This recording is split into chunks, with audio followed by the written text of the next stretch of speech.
Aton 77, director of Sorrow University, thrust out a belligerent lower lip and glared at the young newspaperman in a hot fury.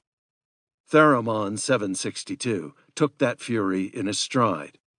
In his earlier days, when his now widely syndicated column was only a mad idea in a cub reporter's mind, he had specialized in impossible interviews. It had cost him bruises, black eyes, and broken bones, but it had given him an ample supply of coolness and self-confidence. So he lowered the out-thrust hand that had been so pointedly ignored and calmly waited for the aged director to get over the worst. Astronomers were queer ducks anyway, and if Aton's actions of the last 2 months meant anything, this same Aton was the queer duckiest of the lot. Aton 77 found his voice, and though it trembled with restrained emotion, the careful, somewhat pedantic phraseology, for which the famous astronomer was noted, did not abandon him. "Sir," he said, "you display an infernal gall in coming to me with that impudent proposition of yours." The husky telephotographer of the observatory, Binet 25, thrust a tongue's tip across dry lips and interposed nervously, "Now, sir, after all—" The director turned to him and lifted a white eyebrow. "Do not interfere, Binet.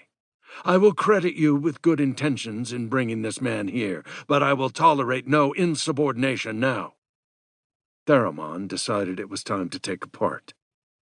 "Director Aton, if you'll let me finish, what I started saying, I think—" "I don't believe, young man," retorted Aton, "that anything you could say now would count much as compared with your daily columns of these last 2 months. You have led a vast newspaper campaign against the efforts of myself and my colleagues to organize the world against the menace which it is now too late to avert. You have done your best with your highly personal attacks to make the staff of this observatory objects of ridicule." The director lifted a copy of the Sorrow City Chronicle from the table and shook it at Theramon furiously. "Even a person of your well-known impudence should have hesitated before coming to me with a request that he be allowed to cover today's events for his paper.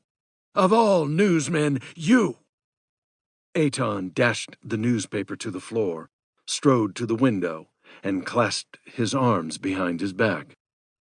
"You may leave," he snapped over his shoulder.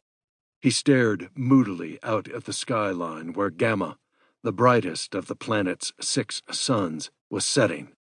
It had already faded and yellowed into the horizon mists, and Aton knew he would never see it again as a sane man.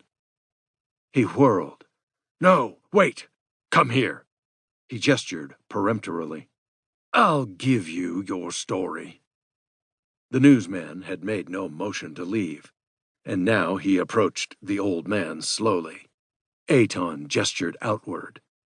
"Of the 6 suns, only Beta is left in the sky. Do you see it?" The question was rather unnecessary. Beta was almost at zenith, its ruddy light flooding the landscape to an unusual orange as the brilliant rays of setting Gamma died. Beta was at aphelion.